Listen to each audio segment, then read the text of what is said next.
জাপানের মুখোমুখি ভারতের মেয়েরা, মুম্বাইয়ের বিরুদ্ধে লাল হলুদ।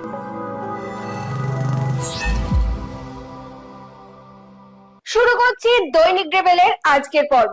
আমি সায়নী, আজ ময়দানের সমস্ত খবর নিয়ে আমি উপস্থিত। প্রথম ম্যাচে অস্ট্রেলিয়ার কাছে 0-2 গোলে হারের পর আজ আন্ডার 17 মহিলা এশিয়ান কাপে চীনের মাটিতে জাপানের বিরুদ্ধে মাঠে নামছে ভারতের মেয়েরা।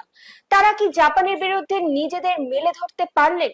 কি হলো সেই ম্যাচে, চলুন দেখি। প্রথম ম্যাচে অস্ট্রেলিয়ার বিরুদ্ধে 0-2 গোলে হারার পর আজ চীনের মাটিতে দ্বিতীয় ম্যাচে জাপানের বিরুদ্ধে 0-3 গোলে হেরে গেল আন্ডার 17 ভারতীয় দলের মেয়েরা।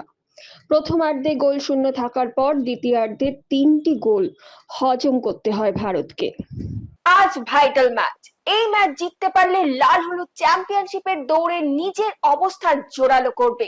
আরব সাগরের তীরে সেই লড়াইয়ে শেষ পর্যন্ত কি হলো, আসুন জেনে নিই। প্রথমবার আইএসএল এর লিগ তালিকায় শীর্ষস্থানে ইস্ট বেঙ্গল। আজ মুম্বাইতে শুরুতে পিছিয়ে পড়েও শেষ পর্যন্ত তারা 2-1 গোলে জিতে 10 ম্যাচে 21 পয়েন্ট নিয়ে আপাতত শীর্ষে রয়েছে। এদিন 8 মিনিটে প্রথম গোল করে এগিয়ে যায় মুম্বাই সিটি।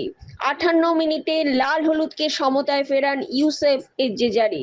71 মিনিটে ইস্ট বেঙ্গলের পক্ষে জয়ের গোলটি নন্দকুমারের।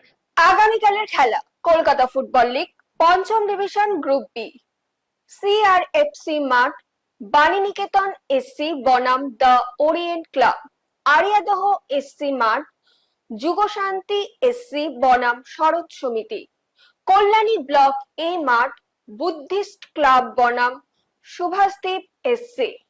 ডিএসসি মাঠ, মিলন চক্র বনাম ওয়াইএমসিএ চৌরঙ্গি। সব খেলা শুরু বিকেল 3টে। এখন সময় হয়ে গেছে প্রতিদিনের মতোই ফুটবল কুইজ মগজাস্ত্রে। গত শনিবারের প্রথমে সঠিক উত্তর নিয়ে চলে আসি। গত শনিবারের প্রশ্নের সঠিক উত্তর হলো 2005 সাল।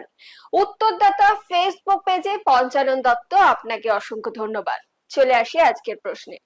আজকের প্রশ্ন হলো, ইস্ট বেঙ্গলের বর্তমান কোচ অস্কার ব্রুজন ভারতের কোন ক্লাবে প্রথম কোচিং করেন?